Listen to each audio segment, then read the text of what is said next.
Baseball is dead. Rest in peace. Today's the day. Today is the day. It's Jeffrey Passan Day. I think how we're going to do this, we're just going to go uncut. I think he's supposed to be here and call it 25 minutes. Okay. I think we just do the pod until he shows up. And then when he shows up, it's just Jeffrey Passan time. I like it. Yeah, very excited. Very excited for Passan to be here. Also very excited for the Underdog Fantasy app this postseason. It is the easiest place to play fantasy sports. Playing their pick'em game is as simple as selecting higher or lower on player stats, strikeouts, total bases, home runs, and so much more.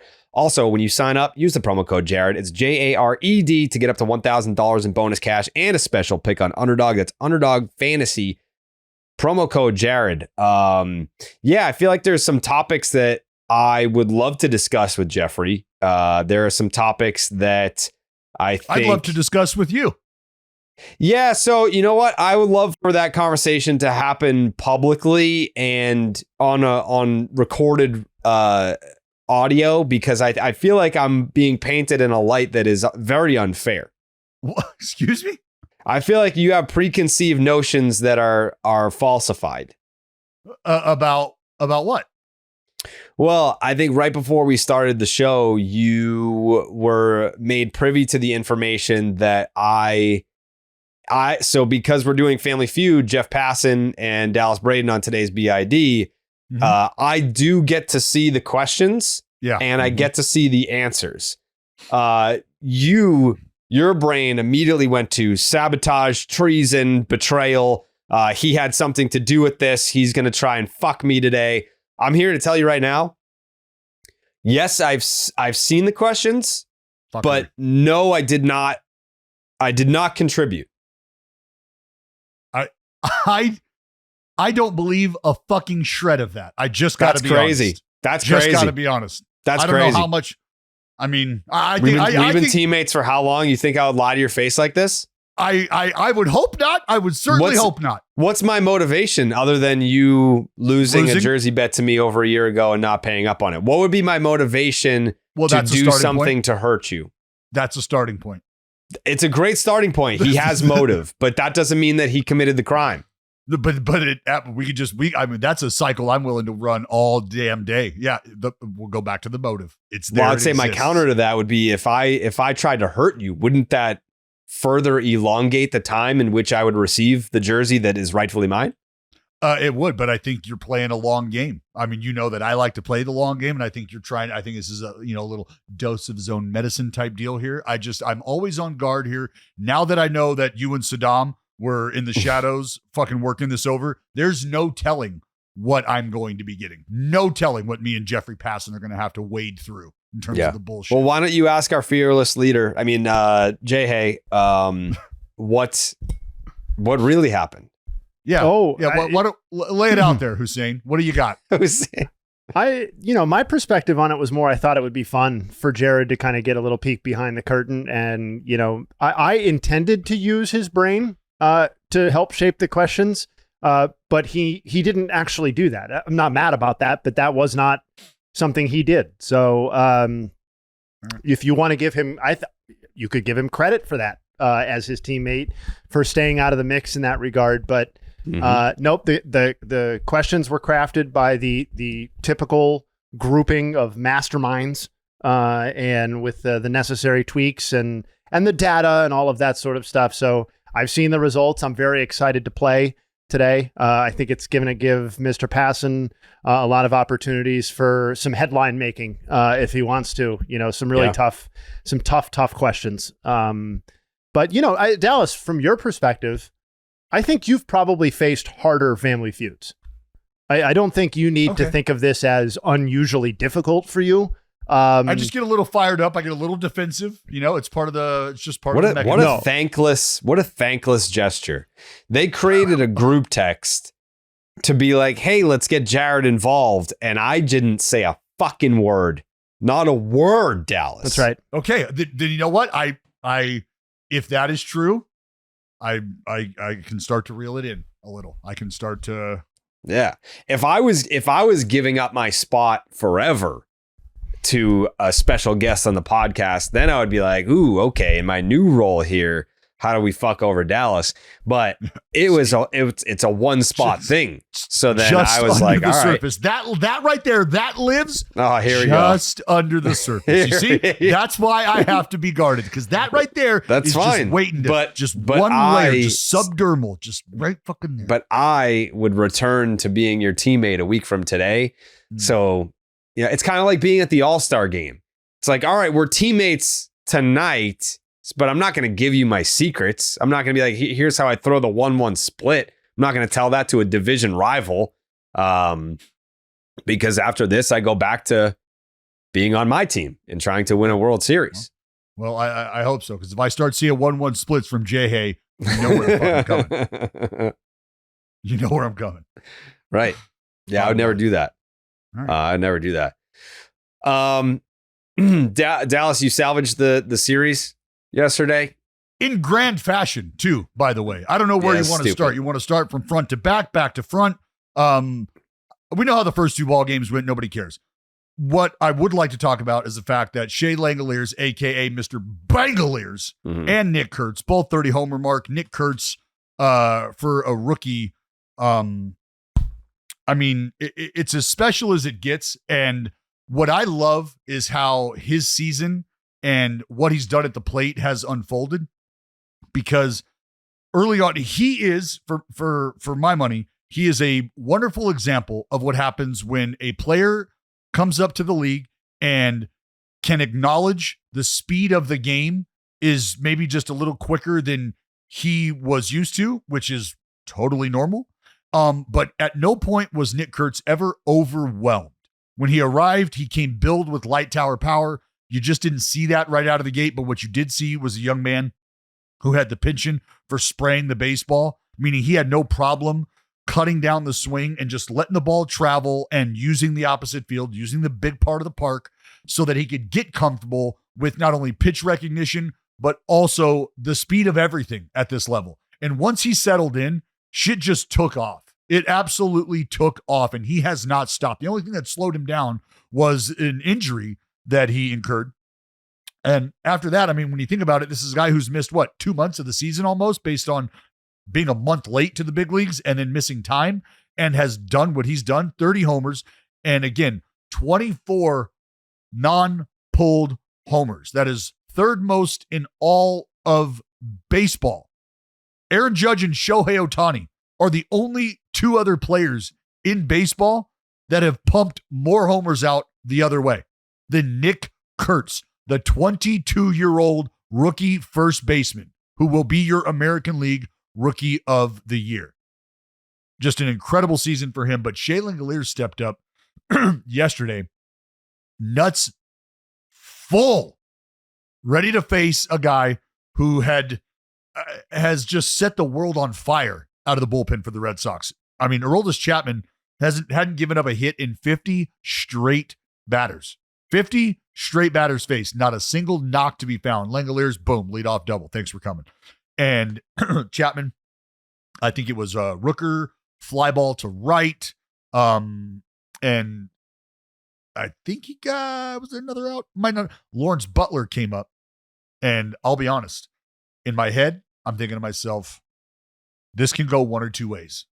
Lawrence Butler can get this job done, and this will ignite him, and this will give him the confidence I think he needs. I know he needs to go, I can hit lefties. I can hit good lefties. Or it can go very badly, and it can be frustrating, and he'll be angry. Well, Lawrence Butler fought and fought and fought and would eventually fight off a fastball over the head of the shortstop, hang with him, and the A's would leave the Red Sox standing on the field with their dick in their hand. And yeah, I don't think they care that much. They kind of just want to get on the plane. No, they didn't. They cared. Jayhay, do you have any statistical context for like how rare is a 30-plus homer season for a rookie? You're muted.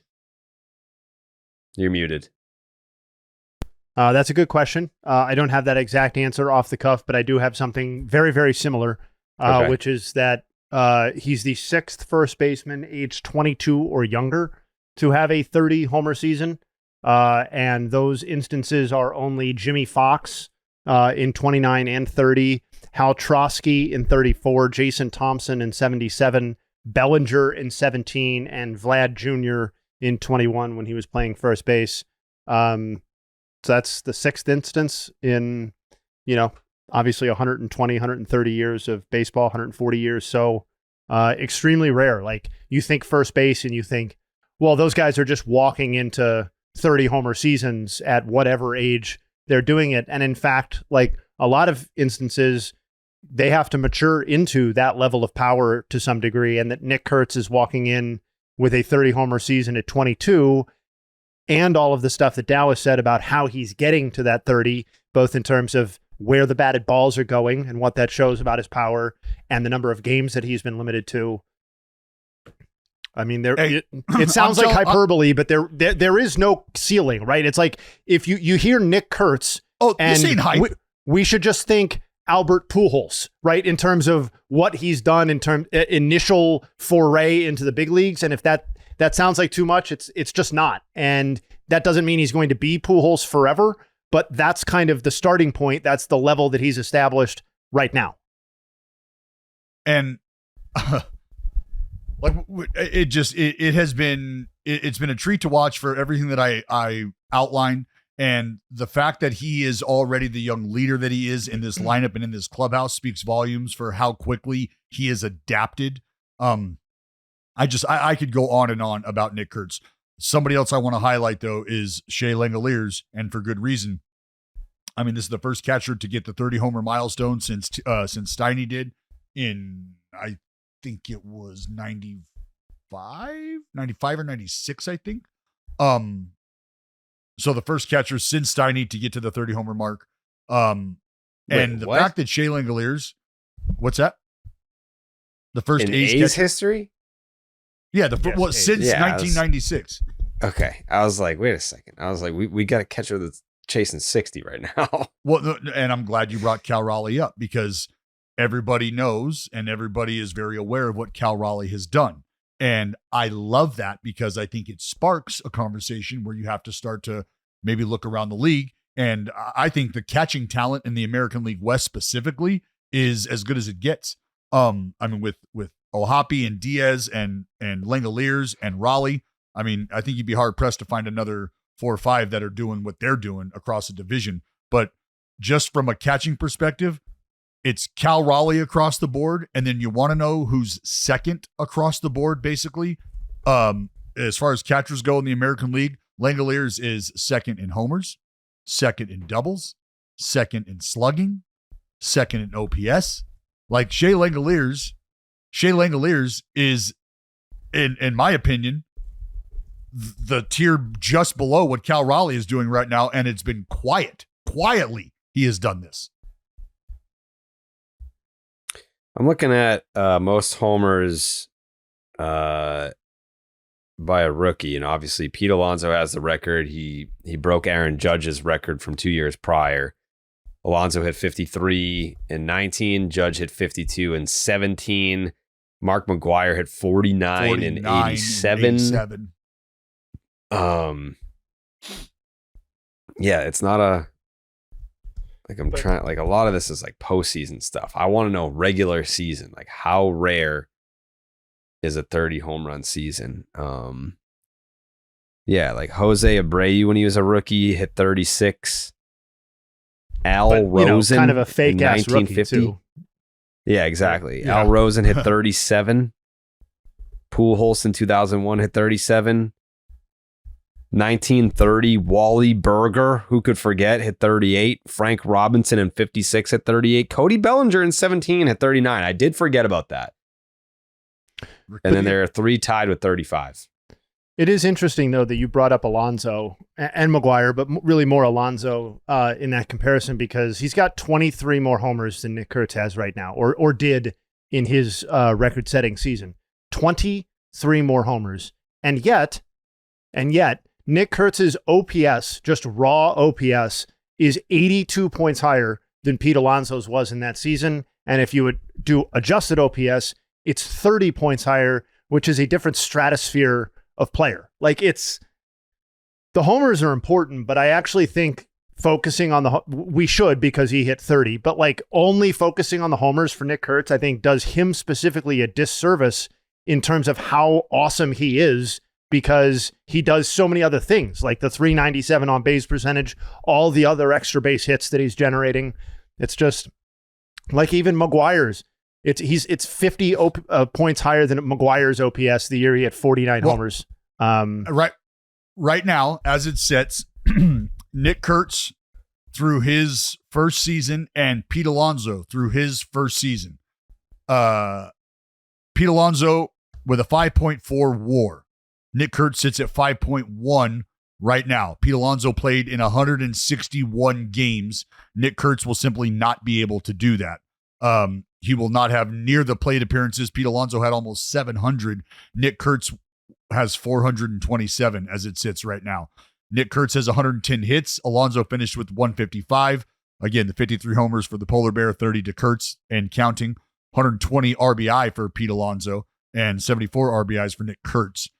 But the batting average goes to Nick Kurtz, 302, to Alonso's 260. The on-base, 397 to Pete Alonso's 358.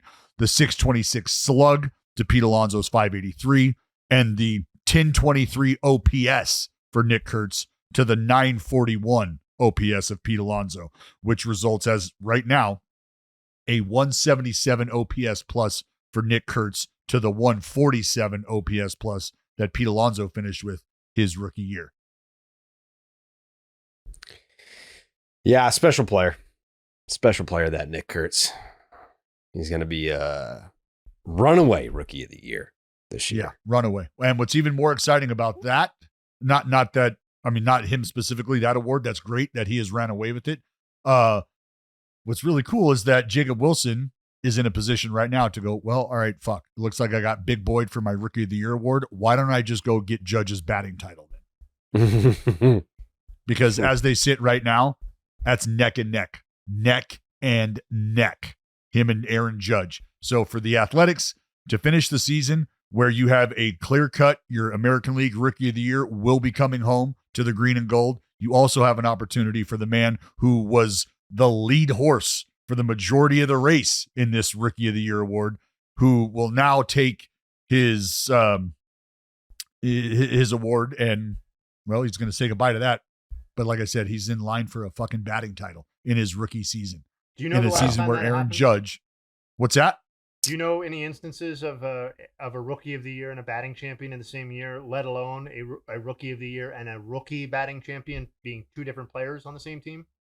No, and that is something. So how about this? Yeah, we I were want to make sure you didn't have it already. No, I don't have it, and this is something. It's actually, that was one of the conversations I stuck around yesterday and was talking to our historian. In like I asked him, I was like, bro, have you ever like a Rookie of the Year or like a guy winning the batting title as a rookie and not winning Rookie of the Year?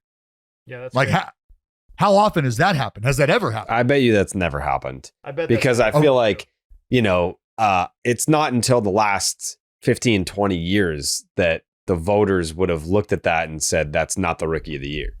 Like that they would have weighed factors outside of, batting title, obviously Rookie of the Year. That's like a very recent line of thinking where that wouldn't be automatic.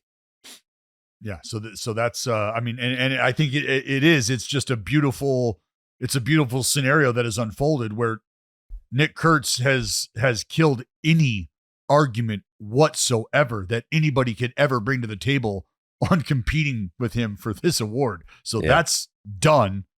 But from there, the batting title is still very real and it's very available. And it's going to be a rookie in Jacob Wilson, who down to the last day of the season is going to be battling the behemoth Aaron Judge for that. They're tied. Yeah. 321 or 322? 319. Oh, 319. Yep. There you go. Crazy. Anyways, life moves fast, and sometimes you need a way to relax, recharge, or stay focused without making things more complicated than they already are. You ever try meditating, but then get stressed at how bad you are at meditating? Same. That's why I love Vaya, because they actually make feeling good, easy. 500,000 customers can't be wrong. Via is changing the game in natural wellness, combining high-quality hemp-derived ingredients with powerful cannabinoids to create real, effect-driven results, not just fancy packaging and empty promises. Want to sleep better? More focus? A little boost in the bedroom? Or maybe you need to chill out because your stress levels are currently at screaming into the void status. Whatever you need, Via has a solution for you. And here's the best part. Via lets you customize your experience. Whether you're looking for daily wellness, laser focus, or deep relaxation, aka the kind of chill that makes you one with your couch, Via has it. With products ranging from 0 to high cannabinoid levels, they have options for everybody. We're talking award-winning effect-forward gummies to calming drops, all made with organic lab-tested hemp from trusted independent American farms. None of that mystery gas station nonsense. And you don't have to jump through hoops or get weird doctor's notes. Via legally ships nationwide discreetly because, let's be real, your nosy neighbors don't need to know your business. Huh. No medical card required.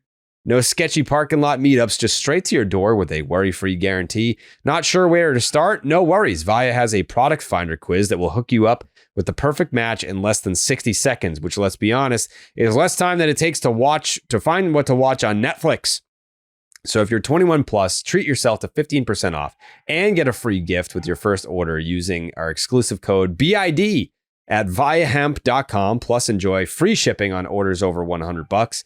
That's VIIA hemp, HEMP.com, promo code BID. I got to tell you, Yeah. it just, when I hear the ad read, I think about where we are at in this world, where we are at in society. You just read an ad on the podcast for hemp gummies and the idea that they're available on the internet for you to purchase. And that is the confidence booster that you're getting so that you're not getting fooled at the gas station buying your hemp at the gas station.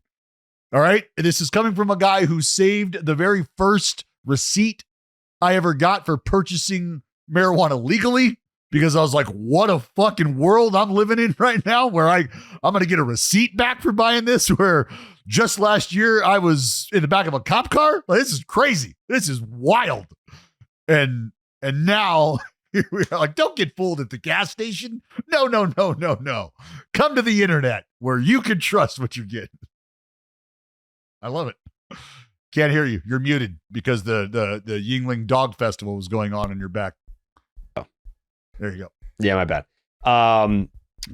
One thing I did want to bring up before Jeffrey joins us is Anthony Rizzo retiring. And he's retiring as a Cub, but just the idea that he's retiring at all. First, you want to start with the positive. Hell of a baseball career, hell of a legacy left behind. 2016 Cubs, coming back from cancer, being in the Red Sox organization, being part of the trade for Adrian Gonzalez to San Diego, finding his way to Chicago and really becoming a piece of the fabric of that organization with the Cubs and a legend there with the Cubs. Revitalizing his career with the New York Yankees, because it was really bleak at the end there with the Cubs. Not his performance, but it was more so the I'm gonna have to throw this dog into the neighbor's yard. Into the neighbor's yard? Well, I thought you said throw. I just wanted to. Yeah, no. Because Ace is throwable. So he's very throwable. I don't need you. But Anthony Rizzo being a guy that like at the end there with the Cubs, it was like, all right, yeah, like the everyone was getting traded. If there was one guy that you probably, I don't know, because obviously how it ended, we have hindsight here, but if there was one guy that should have survived the fire sale of the Chicago Cubs, it was Anthony Rizzo, and it ultimately didn't end up being like that. But yeah, it's tough. I think I honestly, I mean, I have no problem talking about him here, and I think there's a lot more respect that his career deserves, and just I think the individual than to just kind of like whip it. What do you got? What are you laughing at? Well, Jeffrey Passan is wearing a shirt that says "I broke my back," Wow. Which It's not me. It's Mike Tyson. my back is broken. I broke my neck, you know my what? back. Spinal. Let's put a pin in that shirt, Jeff, because it may come back at some point. I imagine it will. Dallas, I'm very sorry for interrupting you like that. Yeah. No. I didn't. I don't even have the damn gallery up, so I don't even know who pops up onto this damn thing. Great to have you. Yeah, I was just trying to put some respect on Anthony Rizzo's name. Jared was just trying to, like side note, just footnote the world champion. I just felt like he deserved a little more than that. That's all. I'm with you, Dallas. Anthony Rizzo was awesome. What about him are you down on, Rocket? No, I think it's just like the fact that the way that it ended, I think it ended abruptly. And I think that a lot of fans probably point to that accidental incident with Fernando Tatis Jr. at first base and the concussion. He was never the same after that. I don't know that Rizzo publicly blames that or even privately, but I feel like it was kind of like he had revitalized his career with the Yankees and he was looked at as kind of like a co-captain alongside Aaron Judge, and he was a leader on that team. And then all of a sudden he was ineffective from a baseball standpoint, and then that his role just diminished until he was no longer in the league anymore. And it was never like, hey, like he never got the proper send-off of I'm retiring at the end of the year or this is it for me. It was just kind of like, hey, I don't have a job anymore and I don't think anyone wants me, so I guess I'm retiring. Like that was the negative for me. It was more like you have a beef with a guy who was as good as he was going out in sort of an ignominious way. Like he warranted more. I get that. But it's just a reminder, man, the game is unrelenting. The game is unforgiving. And only but a handful of guys can actually go out on their terms. And, I think that Anthony Rizzo did probably deserve another shot, but it would have been on like a minor league deal. And I don't blame him 1 second for not wanting to go down that route. Let me ask you this. Do you think if Anthony Rizzo does not have the concussion and things taper off the way they did, do you think if he gets to live out the later stage of his career like the bull in the pasture should, does he, when it's all said and done, does he get a farewell tour? Is Anthony Rizzo being the guy who helped catapult the Chicago Cubs into world champion territory, and he gets the stardom that ensued? And does he, if he finishes off where he's still a key contributor, maybe even a key contributor on a competing club, and he says, you know what, I'm obviously now just a role player though, it's all said and done, this is it, I'd like my surfboard when I get back to San Diego and we make it through here. Like, is he somebody who's garnering that, or is that just not even close? No, I think farewell tours are like first ballot Hall of Famers. Anthony Rizzo is a first ballot Hall of Very Good. Sure. And he was an excellent player for a long time. He was great in the clubhouse. I haven't asked Aaron Judge this question specifically, but one thing I know about Aaron Judge is he doesn't just like mete out friendship to anyone. Like, you have to earn it with him. And I don't think anyone... I know. I don't think anyone earned Aaron Judge's respect as much as Anthony Rizzo did. I don't think anyone earned his trust. And I think that Aaron Judge saw Anthony Rizzo as a peer and someone who is the leader of the Yankees he can go to and ask questions like, hey, am I doing this correctly? Is this, and not in terms of swing or anything, but how he's managing the clubhouse. I think he looked at Anthony Rizzo as a mentor in some ways. I did see a bunch of, I mean, I'm just going to get it out of the way now because my dog is screaming downstairs and he's not at this exact moment. A lot of Alex Bregman smoke this morning, Jeff Passan. There was I believe Sam Kennedy, I'm paraphrasing here, but Sam Kennedy was like, we want him here. He wants to be here. So who gives a shit? Like he was basically saying like, what are you guys complaining about? It's going to get done. Like it more or less. Is that the sentiment that you have in terms of like, I guess, because I don't think that any discussions have taken place. But usually when Sam Kennedy comes out and says something like that, it's almost imminent. Like he did this about Crochet when Crochet was like, oh, if I don't have a deal by the time like this date during spring training, then we're not talking anymore. And Sam was like, he'll talk. And then they announced the deal like a week later. I don't foresee an Alex Bregman deal coming together before the end of the season. I don't either. I don't discount the possibility of it. But I also just look historically at Scott Boras clients, and I'm sorry, but they don't sign contracts this time of year. It would be going against everything we know about their philosophy and how Boras clients tend to operate. That being said, like it was surprising to me, the response when I wrote that he's going to opt out or that he intends to opt out. You're no either shit, resetting, guys. Of course he does. He's having a really good season for a big market team that adores him inside of that clubhouse. And when you are a player, the only thing that matters to you going into free agency is what kind of leverage do I have? And if he has the leverage of the Boston Red Sox, a team that doesn't have a payroll as high as it should be, but has one of the higher payrolls in Major League Baseball, if he has the respect of the entire clubhouse and has become a leader to the point where Sam Kennedy will go on local radio and say that, you know, it is important to us to keep him around. We want to. He points to him as, you know, he talked about him and Trevor Story being part of the future of this team. When all of those things are there, it's great for Alex Bregman because he has the ability to opt out and then come back to Boston. Or he has the ability to opt out and look at what the rest of the market holds and take that back to Boston and say, I want to be here, but I want to be here on my terms. And these are what my terms are going to be. And if you can't match them, then I'm sorry. It's been great. I had a phenomenal year here. But I got to do what's best for myself and my family going forward. And I understand that fans are going to react the way that they are. They're going to react emotionally, and that's awesome. I love that people are as passionate as they are about their teams, about specific players. But at the end of the day, like, there's a script, guys. We know how this is going to go.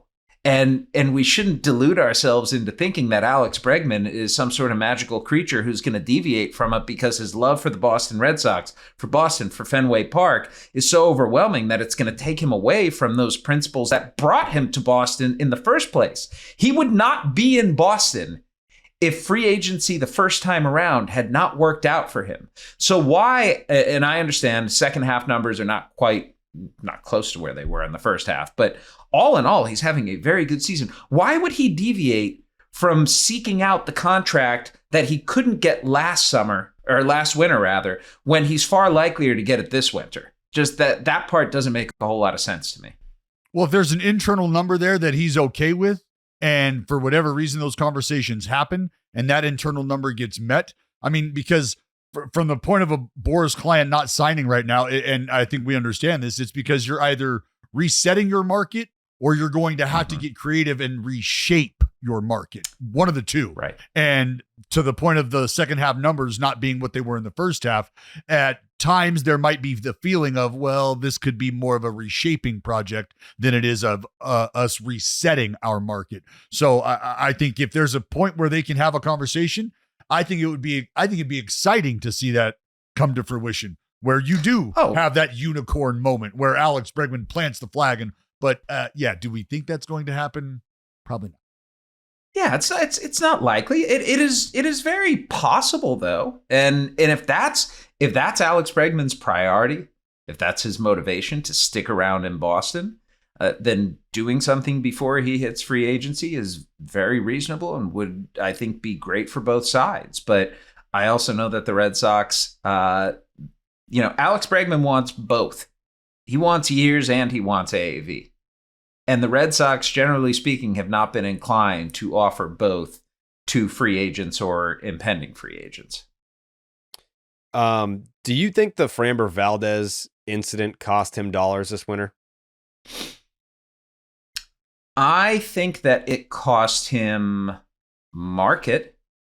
And what I mean by that is I think there are probably some teams that see that and say, regardless of what Valdez said and regardless of what the rookie catcher, who, by the way, supposedly has like maybe the best makeup in the whole Astros organization. That's what I heard from a couple of people. Regardless of what they say, we saw what we saw. We saw I know what I a cross up, but it wasn't the cross up that was confusing or confounding or problematic. Dallas, when you got crossed up with a catcher, what's the first thing you did? Oh, I would jog like, hey, you good? We all right? No, that's it. No, you did it. You did it right there. Yeah. You put your hands up like, fuck. Yep. Framber Valdez turned his back. Yeah. Well, not only turned his back when he knew the ball was coming, when his catcher's coming out there to throw it to him. He sees him come, and then it's I wanted the brief eye contact, and then I'm going to turn my back so I can deliver this message. Shitbag. That being said, Jared, I think at the end of the day, his market in terms of the number of teams who might have been interested or forayed into that area, I think that will be smaller, but not significantly so. But the dollars, I don't think it's going to change all that much at the end of the day. I think he's still like, just as with every free agent this offseason, teams can convince themselves why they don't want to sign a guy. Everyone has warts. And with Valdez, his is, he's a little bit older and he's going to want a high AAV long-term deal. But I don't blame him one bit for that. The guy's been among the 5 most consistent pitchers in baseball over the last half decade. Like, he's been really, really good and he's been healthy. Mm-hmm. And that goes a long way, I think. The fact that he puts up, damn near 200 innings a year every year, that goes a really long way for teams that are starved for starting pitching, starved for guys who have playoff experience and have shown the ability to do what he has done in the postseason. I think it was Nightingale maybe said that the Phillies won't be denied for Kyle Schwarber in free agency, but then I read somewhere else that it's going to be like 6 teams that are in the Schwarber market. Do you think the Phillies are the favorite to retain Kyle Schwarber? And if you were to sort of power rank the top 3, like, where do you have like the Schwarber market at? I mean, it's super, super early, obviously. But where would you sort of power rank the top 3 suitors for Schwarber this winter? I think the Phillies definitely are at the top of the list. And they're at the top for the same reason that I would put the Red Sox at the top with Alex Bregman, because the player likes being there and the club understands that without this guy, like, ooh, this isn't great, right? 50 plus home runs in that lineup, on base, clubhouse leadership, like there's a lot that Kyle Schwarber brings to the table. Enough that historically, I think we can look at David Ortiz as a perfect example. Aging designated hitters just do not get long-term contracts. They have not gotten paid all that well. Shohei Ohtani accepted, and he's the exception because he's a lot more than a designated hitter. But the notion that Schwarber can go out there and get 4 years at $120+ million, I think, is very realistic. The other teams, I'm going to be really interested to see how much the Texas Rangers are willing to spend this winter. I know they've got Jock Peterson under contract for another year. That's fine. That's, that might just be sunk cost at this point. I'm going to be very curious to see just how much San Diego has open, or how much Atlanta would be willing to spend, or the Tigers, another team that really could use that bat in the middle of the lineup. Houston, Cincinnati. Like, I know I'm naming a lot of teams outside of the typical realm, but he doesn't fit with the Dodgers.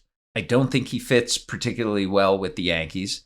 I don't think he fits all that well with the Mets. And I don't know, frankly, if I guess if the Mets are going to pay him, he would go. But God, you want to talk about being like the enemy of all time, going from the Phillies to the Mets would not be great. I think the Red Sox probably have too many bats at this point, both young and under contract, to go out and bring him in. Philadelphia, obviously, guys, it makes the most sense. Yeah. And it is the best fit. But I think Kyle Schwarber has one more big swing at free agency, and he's going to take every advantage of it that he can. Yeah, there's no way the Red Sox could go after Schwarber. They're too busy paying Yoshida to hit ground balls to second base. They can't possibly, get rid of that. Best running form going in baseball, by the way. Yeah, it's great. Yeah, it's great when he's running out those ground balls to second base and getting thrown out at first. They're excellent. What was the last one that I had? Seattle and Texas. How are you feeling about the Rangers? They've been surging. I think it's been 14 out of 18, something like that. Yeah. The Mariners are trying to fight them off. Do you see any scenario where the Texas Rangers can sneak into the playoffs here? Absolutely. Yeah. I mean, the way that they've been playing it's taken me a little while to get on board with the Rangers. I picked them to win the division going into the season. I thought they had a really good team. And then all of a sudden, Nathan Eovaldi, who's been just a horse for them this year when he's been in there, down for the season. Corey Seager on the injured list after an appendectomy. And at that point, I'm like, all right, they're cooked.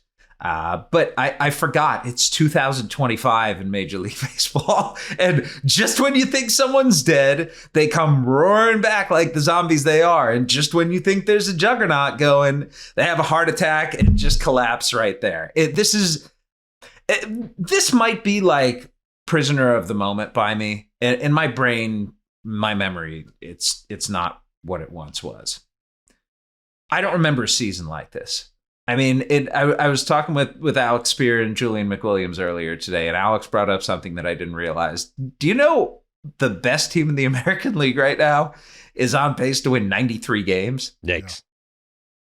He said the last time that happened was in 1974. So we're talking 50 plus years since we've had an American League as flat as it is this year. And in the National League, you've got the Brewers, who've been awesome, but, 3 losses in a row, sort of coming back to earth. The Phillies, who have been really, really good, but they don't have Zach Wheeler. And as much as I love Christopher Sanchez and as good as I think they're capable of being with Schwarber and with Harper and with the depth that they've gotten in the bullpen all of a sudden, I still think they're a flawed team. Yeah, Trey Turner's out. Exactly. It's like every time you want to see someone run away in the standings, it's like one of those tools you use in sprinting where you have something wrapped like a band wrapped around your waist and you go far and you stretch it. But yeah, it's a bungee. You can't go any further. And the question is, as you get pulled back, are you going to do so kind of elegantly and be able to recover? Or are you just going to fall on your ass like the Mets have done? Well, I think it's that time.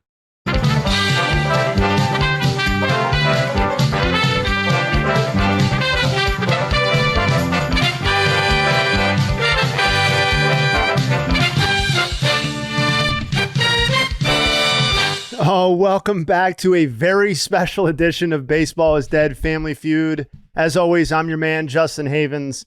Yeah, it's been teased. Everybody knows what's happening here. It's Jared's graciously taking a step to the side, and we are pleased to be joined by Jeff Passan for Family Feud. Thank you, Jeff, for taking the time out of your schedule to play some Feud with the BID boys today.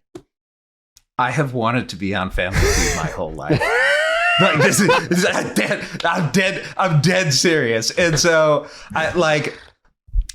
Jayhay, you're not Steve Harvey? But I look forward to you doing a very better. Yes. Is that right? Yep. Well, okay. Yeah, it depends on what your flavor is, but yeah, we do a very highly rated version of Family Feud here, and we're fueled by the Baseball is Dead Discord, of course. So all the answers come from the BID Discord. Jeff, I know you're probably in there already, but yeah, big time. But you're acting like I know what Discord is. Oh yeah, no, I am acting like you know what it is. It's a chat server. It's a community server. I know. Yeah, I know what Discord is. I'm just like, as the father of a soon-to-be 18-year-old and 13-year-old, there are just certain things that I know have passed me by, and I understand it's not refusal, but my unwillingness to learn how Discord works, I think, is one of those signs that I'm washed, and I'm perfectly okay with that. Well, Dallas doesn't know how it works either. Yeah, neither of these guys understand. Yeah. The Discourse. So That's what it is. Let's just make sure to clip off Jeff saying he's always wanted to be on Family Feud. That's true. Yep, I'll send that to my family. Dallas, Jeff, we used to play it at home. Oh, it's great. No, so did we. Seriously, growing up. Jeff, you're going to go first if that's cool. Dallas is our closer. He loves to fuck it up every time. That's our special formula here. So Dallas, you want to pop that top, and we'll let Jeff get rocking here. All right. Hey, here we go. I believe in you. You and vote. I appreciate. I believe in you. I don't need to. Nope. It's a little bit looser in that regard. I will ask the question. You will give the answer. The formatting of the questions is a little bit looser. Everything's a little looser here, but we just have a good time. So you'll pick it up. It'll be no problem. It is out of 100 BID fans. Dallas, pop that, man. Pop that. Well, I just want to make sure you're not, Oh, yeah. Take your headphones off. Yeah, take them off, dude. Jeff, one of the things that happens is Dallas will take the headphones off, and then they won't work when he puts them back on. Yeah. So you can look forward to that little kernel. So this is fast money. This is not like we're looking to move quickly. We're not going to be jerks about it, but keep it moving. And first full answer emitted is the one we're going to take. And it is out of 100 BID fans. So everything's scaled to 100. It's the same way as Family Feud. And you and Dallas are trying to get to 200 points. All right? Okay. Jared, you ready? I am ready. Jake's ready. I know that. All right. Here we go. Question number 1. When it is all said and done, which of these options will best describe Shohei Ohtani's place in baseball history? Option 1, GOAT. Option 2, top 5. Option 3, top 10. Option 4, top 25. Or option 5, top 50. GOAT. Question 2. Tarek Skubal is a free agent after the 2026 season, as you know. But let's assume for a moment he's a free agent after this season. Assuming health and maintaining his current level of performance, what number would his free agent contract begin with this offseason? $400 million. Question 3. You are charged with building the Yankees' Mount Rushmore for all of eternity and get final say on who makes it. Between the following 6 players: Ruth, Gehrig, Mantle, DiMaggio, Jeter, and Judge. You have to tell 2 of them to get lost. Oh, gosh. Which two all-time great Yankees are you denying for Mount Rushmore? Jeter and Judge. Wow. This is just me recording the answer. You're not being. Question 4. Name the team that will win the 2025 World Series. Fuck you. Dodgers. Final question. You might have wanted to save that. Fuck you. Question 5. What is your favorite type of tree?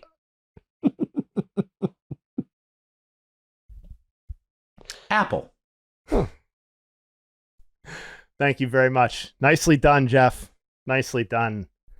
Dallas. I like a tree. I like a tree that's not just there for like the beauty or for the magnitude. Like, I like something that has multiple functions. It's like it's like in a kitchen. If you have something that can do only one thing, Alton Brown calls it a unitasker. I don't like a unitasking tree. If a tree can be both beautiful and give me something delicious, I'm going to take the apple all day.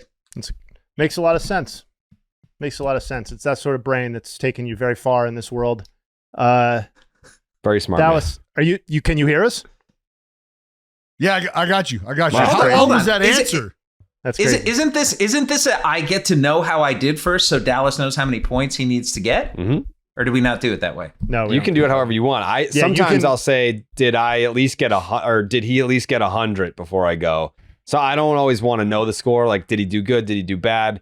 It's up to you. Dealer's choice. Yeah, you can. I can tell you. I would like to know because I want to see Dallas's reaction. Sure. Because if I left him in a bad position, then he's going to wear me out, as he should. But if I like put him in a good spot, the heavy lifting, get a fist pump. Yeah. Absolutely, baby. Come on. You did. I'm going to tell you right now. I'll tell you the specifics. Generally, you did just fine. You did not leave Dallas in a bad spot. Your total is 114 points. Hell yeah. I'll take 114 all day. Absolutely. For a debut family or in any family feud. Absolutely. So Dallas, quick math there. You need 86 points. Okay. All right. 114 for Jeff. Oh! 86 needed for Dallas. This is a nice little setup we have here. Dallas, you got this, kid. You got this. Let's go. He probably doesn't, but that's okay. Here we go. Ready, Dallas? Question number 1. As always, out of 100 very dedicated, very intelligent BID fans. When it is all said and done, which of these options will best describe Shohei Ohtani's place in baseball history? Option 1, GOAT. Option 2, top 5. Option 3, top 10. Option 4, GOAT. top 25. GOAT. What the fuck? What? Top 5. Top 5 then. Question 2. Good job. Fuck. Tarek Skubal is a free agent after the 2026 season, but let's assume for a moment he's a free agent after this season. Assuming health and maintaining current level of performance, what number would his free agent contract begin with this offseason? 4. Fuck. 5. Fuck, that was like wheelhouse. Question that was real. Hold on. I just love that we got the same answer the first 2 times. Yes. Especially like with that. one where there wasn't even anything put out there. We just had the same exact number. This is great. Question 3. Dallas, you are charged with building the Yankees' Mount Rushmore for all of eternity and get final say on who makes it. Between the following 6 players: Ruth, Gehrig, Mantle, DiMaggio, Jeter, and Judge. You have to tell 2 of them to get lost. Which 2 all-time great Yankees are you denying for Mount Rushmore? Oh my God. I mean, it's, I hate to do it. It sucks. Judge probably has to go. And who was the other one? Probably Jeter. Probably Jeter. What the fuck? How am I going to do? Who's like Joe D? I can't tell Joe D to go home. I don't know. Who are the other guys? I named them all. Okay, well then Joe and the other guy. Joe and fucking the Mick. What? I can't do the Mick. Barra. No, Barra's got to be I on didn't there. even list him. He's not an option. What the fuck? Move. You get nothing. Next question. Question 4. Name the team that will win the 2025 World Series. I had the Mariners, so the Mariners. Oh, this is great. Are you trying to get points? Question and 5, final question. What is your favorite type of tree? Peckerwood. No. Oh my God. Bro, you sold. You sold hard. What happened? You were going so well. All right, let's run through it. 114, you need 86. When it is all said and done, which of these options will best describe Ohtani's place in baseball history? You tried for GOAT. That was Jeff's answer. That was the number 2 overall answer. For context, that got Jeff 31 points. Dallas, you pivoted into the number 1 overall answer. Top 5, 49 points. 114 Let's go, Dallas. plus 49. Everything feels okay right now. We're at 163. 163. Oh, that is just, he wouldn't say that if it wasn't going to go I sideways. Probably wouldn't have. No. Scooble is a free agent after the 26th season, but we're assuming it's after this season. What would his number start with? Jeff said 4. That was the number 1 overall answer. 35 more points for Jeff. Dallas pivoted into 5 after some consternation there. That was the number 2 overall answer. So good for you there. 180. That was 22 points. So you're up to 185 with 3 questions left. 3 was the number 3 answer. 18. You guys need only 15 points. Oh, fucking Peckerwood. No. Question 3. We all know how this to make went. a dick joke. Just had to make a dick joke. You could have said oak. You could have said maple. You could have said any fucking tree out there, but you went with Peckerwood. Well, if I'd have known the one that fell on you, I'd have went with that one. Oh, no. Question 3. This was the Yankees question. Jeff said Jeter and Judge. That was the number 1 answer. Another 35 points for Jeff. Well done there. Dallas never got an answer out, unfortunately. I said Jeter and Judge early. Well, you did, but that doesn't count for anything, right? Because Jeff already provided it. Well, then I said Judge and you don't even know. You said Judge and Yogi Berra. Don't even try this. Joe D was the first option. And then I asked if Berra was an option. He wasn't even on the damn list. You know what, buddy? You know what? I'm going to give you said Judge and Joe D. We'll give you. I did. We'll give you those 3 points. You're up to 188. Unfortunately, friend, I think you're going to find that it doesn't matter because question 4, you said name the team that will win the 2025 World Series. Jeff said Dodgers. That's 10 points. 4th most common answer. Obviously playing to the crowd. Red Sox, number 1 answer. 28 points was sitting there for Dallas potentially. Phillies. A common preseason pick, 16. The Brewers, the best team in baseball right now, 11. Dallas had the Mariners. That yielded 0 points. 0 points. So we're still sitting at 188. What is your favorite type of tree? Jeff said apple. That utility got you 3 points. Dallas said Peckerwood. That's a bad job. Legitimately didn't know Peckerwood was a tree. Still not even sure it is a tree. Jake, hit the sound, please. And that means you guys sit at 188. Failed losers. Wow. Actually, Dallas is the loser. See? Jeff did a great job.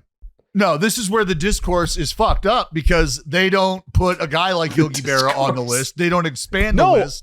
So they don't appreciate trees. Dallas, Peckerwood got 0 points, but if you had answered the tree that fell on Jeff, it would have gotten you 1 point. Well, then, literally phrased it like that. Are we at 189? Because if I would have known the type. Oak was worth 29 points.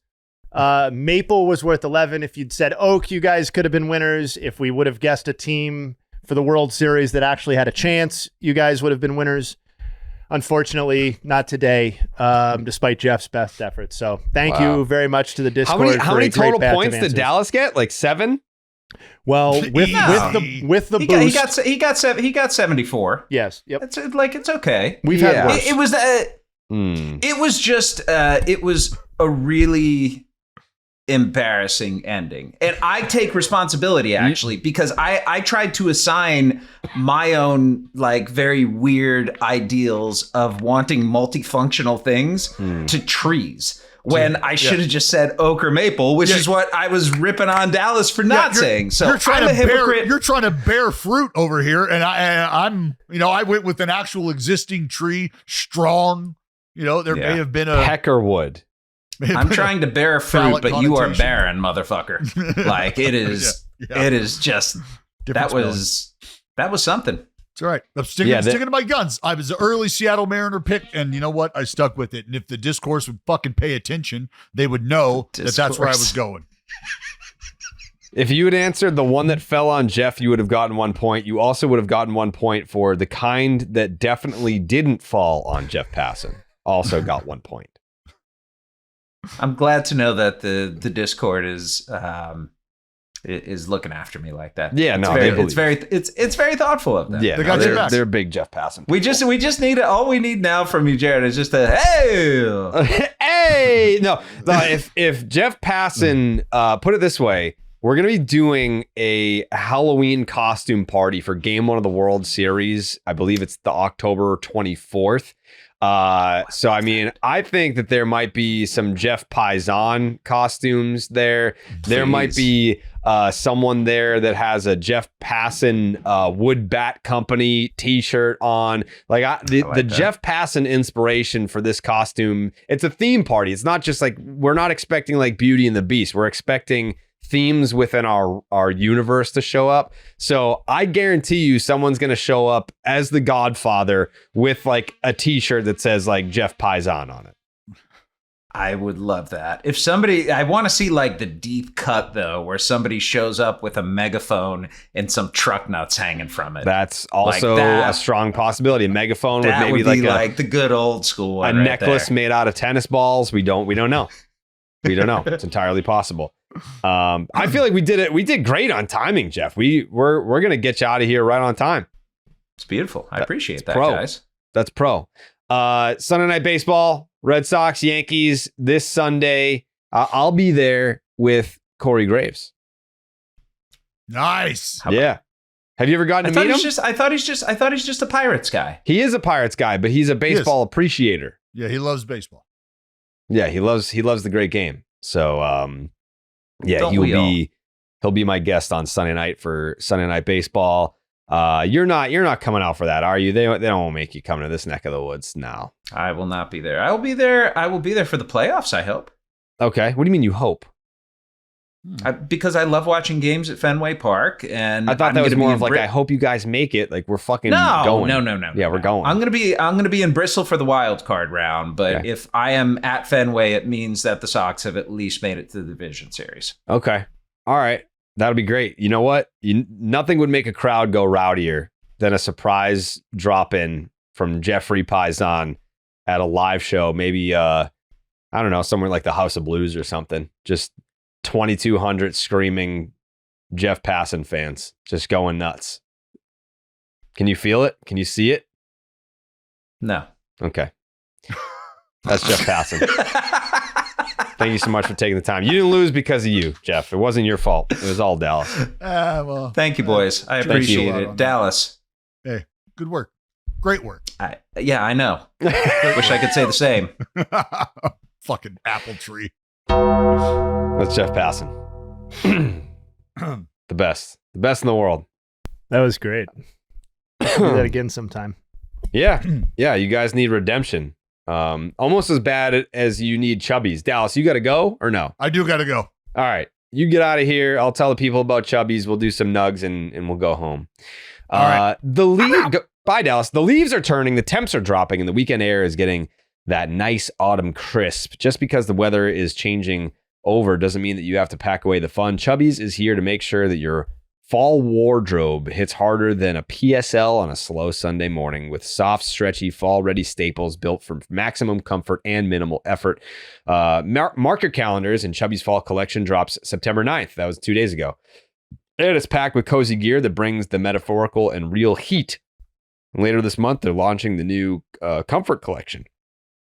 featuring the Everywhere Jogger. It's the perfect pant for impromptu naps, weekend errands, and everything in between. We all agree the fall should be cozy, not constricting, and Chubbies delivers peak softness without sacrificing an ounce of style. So go ahead, break up the stiff pants and embrace the fun side of fall. Comfy, casual, and built for life. The Chubbies original stretch shorts can live on your legs, available in long, short, and way short. They come with a relaxed fit, elastic waistband, and no fuss design. These are the kind of shorts that you'll forget you're wearing until you get an onslaught of high fives and compliments. The day that I get a compliment for wearing shorts, Jayhay, I'm going to earn that day. Hell yeah. It's coming. It's coming. I told you, I bought a hack squat for the Rocket Performance Center downstairs with the goal in mind of next summer, I'm going to be rocking my Chubbies, like extremely short shorts. I'm going to let the thighs fly, and I will get those compliments. I will get those high fives. I promise you. Can I tell you something? I got a pair of Chubby shorts, and I intentionally went shorter than I am usually wear, that my style usually suggests. And I like what they're doing for me. I've been kind of peacocking around over this back half of summer, including on my vacation, brought them on there. And, you know, did I get compliments? Yes. Were they from my family? Yes, but they were compliments, and that's what matters. Exactly. I mean, those compliments mean more because I feel like the people are closer to you are far less likely to give you a compliment. You know what I mean? They want to tear you down. Yeah, we're a pretty vicious family. So they would have. Nobody's holding back here, so they would have told me if it wasn't working. Whether you're layering up for tailgates, lounging through the lazy Sundays, or leaning fully into fall comfort, Chubbies has you covered. For a limited time, Chubbies is giving our listeners $10 off your first order. Not your first order, your order with the promo code BID at chubbiesshorts.com. That's promo code BID at chubbiesshorts.com. Support the show and show your thighs some respect with Chubbies. Man, I would love to. I would love to. I'm getting there. Justin Havens, would you like to share your award-winning nugs with the folks at home, please? Yes, I would. Thank you for the opportunity. The Junior Caminero, he hit number 42 last night, so he has now tied Mel Ott for the second most all-time by a player aged 21 or younger in MLB history. That is behind only Eddie Matthews' 47 in 1953. Jason Alexander, he was a former, this was more of a nug that was designed to needle Dallas a little bit, but I'm still going to share it. Jason Alexander, former A, current Astro, has a 2.20 ERA over his last 7 starts after posting a 7.36 through his first 8 outings of the season. He delivered 7 innings and 0 earned runs last night for the Astros. Probably someone the A's could use right now, but whatever. Nick Kurtz, of course. Mookie Betts is the first Dodgers player to have a third. Somebody pointed this out to me this morning on Twitter, and I went ahead and looked it up because it seemed pretty rare to me, and it is. First Dodgers player to have a 32-game stretch within a single season featuring at least 7 homers, but no more than 8 strikeouts since Paul LaDuca, former guest on the old podcast, in 2001. So 24 years since a Dodgers player had this combination of pop and no swing and miss over a 32-game span. Speaking of Dodgers, Blake Snell was the performance of the night on the mound last night. 6 innings, 2 hits, 0 runs, 2 walks, and 11 strikeouts. That last one is the key for this nugget. That brings him up to 124 strikeouts in 77 career innings pitched against the Rockies. 124 strikeouts in 77 innings pitched. That is a 14.49 K per 9. And that is the highest. I manually looked this up this morning. That is the highest K per 9 for any pitcher in MLB history against any current franchise for anyone who's thrown at least 75 innings against any franchise. So Blake Snell, 14.49. It's that a bunch of Randy Johnson, or not seasons, but splits against specific teams. And I believe a Kenley Jansen against the Padres. That's it. Those are the only examples of a 14 or better K per 9 against a single team in 75 innings pitched, but Snell's is the highest. So congrats to the Rockies on making it in that way to the Nuggs.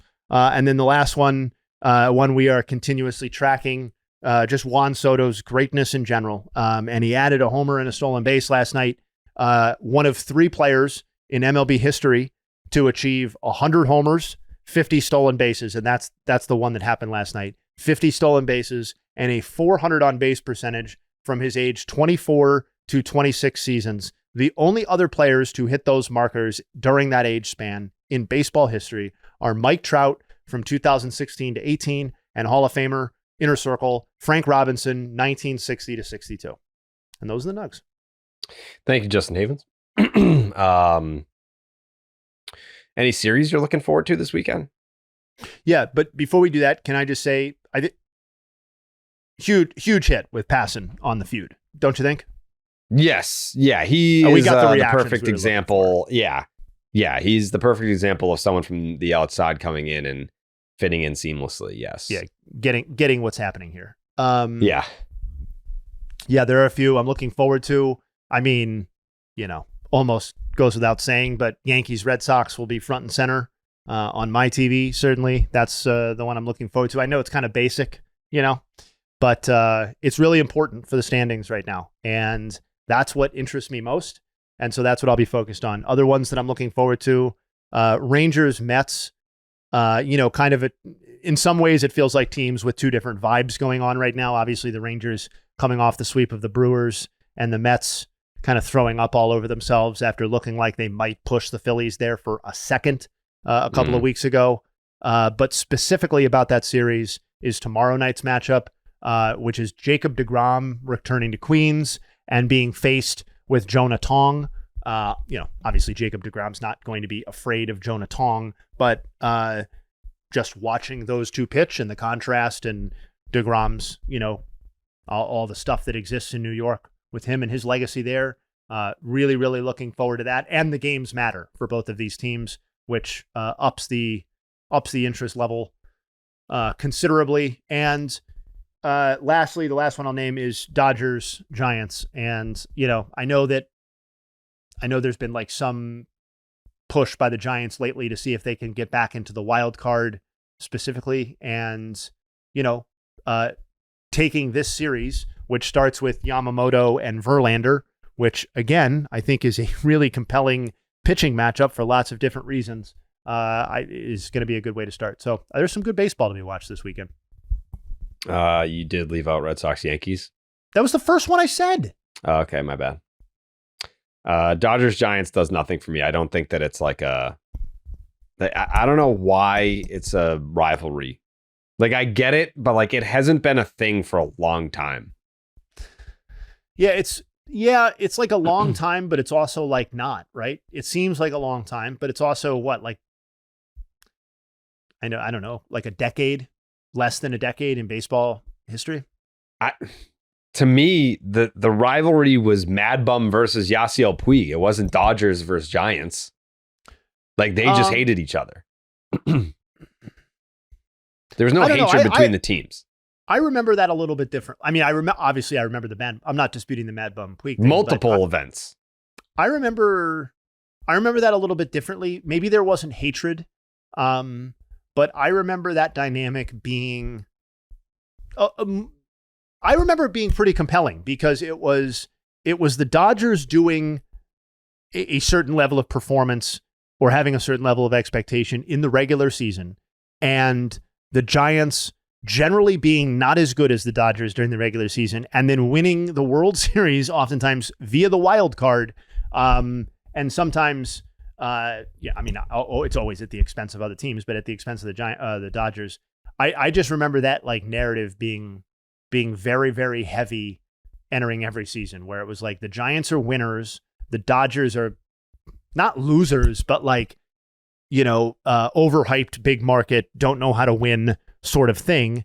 And then the Giants dynasty, where I think you're onto something specifically is that the Giants dynasty kind of petered out, and then the Dodgers became this otherworldly force that wasn't they weren't competing with the Giants anymore on any real level, right? Like they had ascended beyond, and it took them a second to win their own World Series and now 2 World Series. But the peak Giants and peak Dodgers have seemingly, I don't know, not lined up in exactly the way that you wanted, or it doesn't feel like maybe there's been the postseason moments that have existed for the Padres and Dodgers at times. I don't know. I think I'd still gently push back on the idea that there's nothing there. I don't know. There's nothing there for me. Especially with the Giants being, What was your prediction like on the 10 for Yankees Reds? Red Sox. I think I said 2 out of 3. I think I said like it's going to be similar to the last series where the 2 wins for the Red Sox are going to be so dominant and convincing, and then they might lose like some fluky game. But you're going to walk away from it being like, clearly the Red Sox are the better team, and you want home field to be able to play this Yankee garbage team at Fenway. Just get it over with. Good morning, good afternoon. There's no need for a good night in that series. We'll see you. You going to be at any of the action? I will be at all 3. Look at you. That's just dedication, man. That's why that's why you're the Rocket. That's why you're the straw that stirs the drink. You're going to be there, and you're going to make sure that those boys bring home at least 2 out of 3. At least 2 out of 3. Maybe all 3. Who knows? Probably a lot of content coming out of that series too from the boys, right? Oh yeah. I think we'll all be there. The whole team will be there Friday, presumably Sunday as well. Saturday, I'm taking my freshman year of college English professor and her son. Oh, that's cool. With my mom. Yep. We stayed in touch all these years. That's awesome. And we're going to the game on Saturday. Yeah. So that'll be fun. Well, Dallas and I are going to have to inject some a jolt of life next week, because that's going to be a long weekend for you guys. That's going to be a very draining weekend. I hope that it ends on a with a Sunday night recording that's energetic for you guys, and a series sweep maybe. And then we got the A's coming to town, and BID Section 10 nights Wednesday. Yeah, Section 10 night obviously, and BID will be off to the side live. There, maybe do some recordings. Yeah, it's going to be fun. Yeah. We got BID live Thursday. That'll be. Let's get on the side and nail down. How do we do that? Yeah, like if we're gonna record BID together on Thursday, how do we do Family Feud? Someone's gonna have to like leave the room. Yeah, that's true. I mean, that's how I've done it at all like Haven's family Christmases before. We just tell the person to go in like the closet or whatever. Go upstairs, go down to the basement, whatever it is. Yeah. All right, we'll figure it out. Yep. All right, everyone. Thank you for watching. Thank you for listening all week. We appreciate you guys. We are mere weeks away from postseason baseball, where the schedule will change, but only in your favor. There'll be more. There'll just be more content. You'll have your podcast. You'll have your live streams. You'll have your video content. We'll be ramping things up for October. Technically, September as the postseason starts in September this year. But more content where that came from. Thank you guys for supporting the show. We love and appreciate you, and we'll see you on Monday. Enjoy your weekend of baseball. Bye-bye. We gone.